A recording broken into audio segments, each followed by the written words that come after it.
Celebrate at the Olympics. Or so far, it's been very good for Team GB, hasn't it? Very good. Yesterday was a stellar day in Paris, particularly for Great Britain's rowers, who won a dramatic Olympic gold in the women's quadruple sculls. Yes, it was so tight, as you will see now. So we got the Netherlands leading from the front, half a boat length clear with 200 metres to go. And then this happened. Watch on.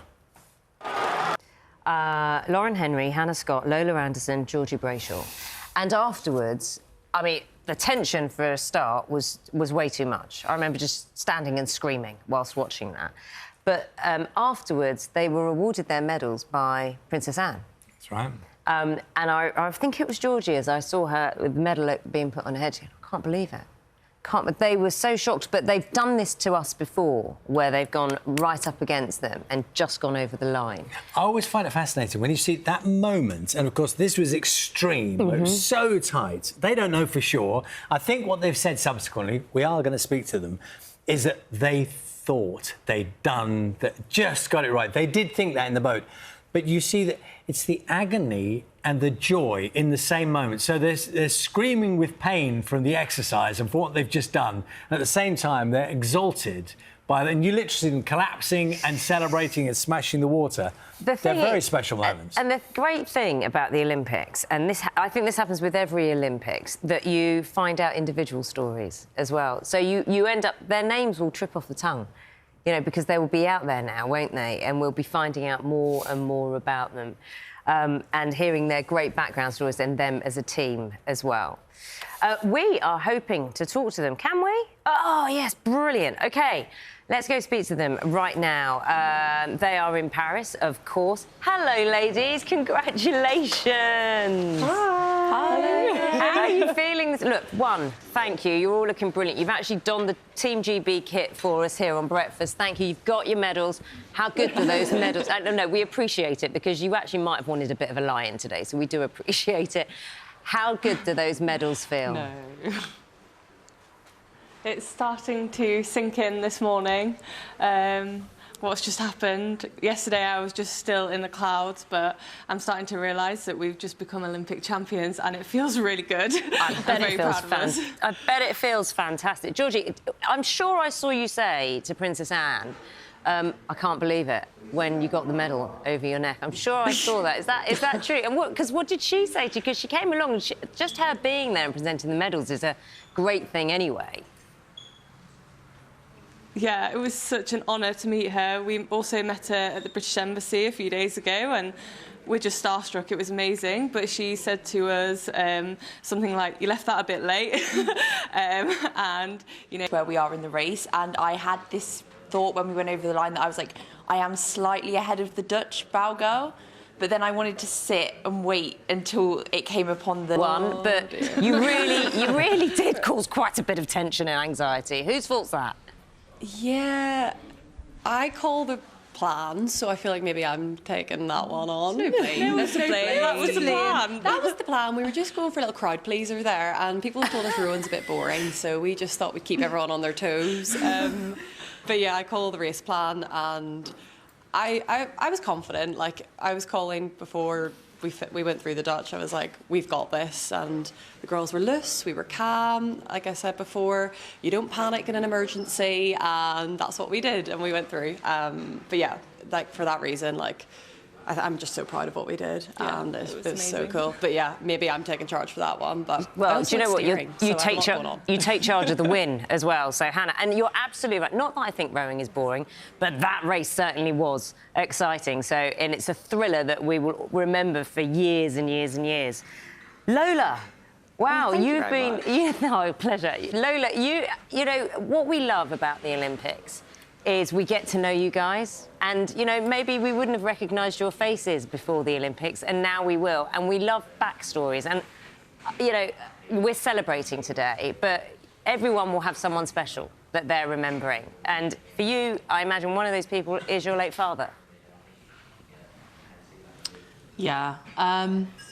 Been a little bit taken aback by how many people have seen the post-race media. As we said, rowing before can kind of feel like a bit of a close-knit community, and that's great because it feels like you know everyone that's in it, and everyone who knows you knows rowing.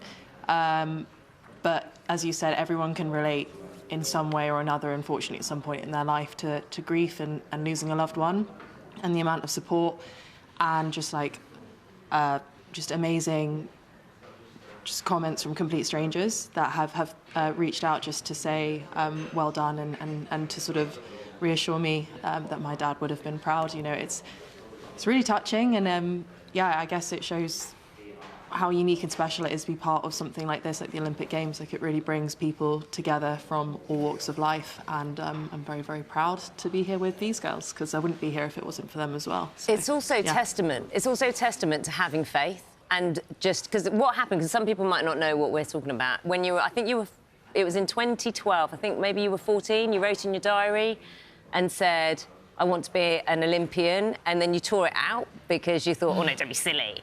And your dad found it and gave it to you some years later, shortly before he passed away. And it's just a great story, because this is what we do. We look at you guys and we think, maybe it could be us or our children or our nieces and nephews. You're allowed to have dreams. Yeah, so obviously I feel like for me that the part of that story that really sticks with me is, yes, obviously it kind of has a bittersweet note to it with the fact that my dad is no longer with us. But what I'm really proud of is the fact that just like any parent, like my mum as well, and all of my teammates' parents, they all believe in you before you perhaps have the chance to believe in yourself. And as a young girl, I was quite embarrassed by sort of how big my dream sounded before I had the chance to realise it. And then I didn't back myself, so I threw it away. And you've got your parents and your loved ones and your support, no matter who they come from. They're always around you to pick you back up when you don't sort of believe in yourself, and they help you cross that finish line. So these girls helped me cross the finish line. My family that have come here to watch me, they've helped me, and all of our support staff and just everyone at home that's watched and supported us. You all help us do it, so thank you very much. Do you know what, Lola? You speak very beautifully and very eloquently about all of that, and I think a lot of people will completely understand the sentiment that you bring to the table.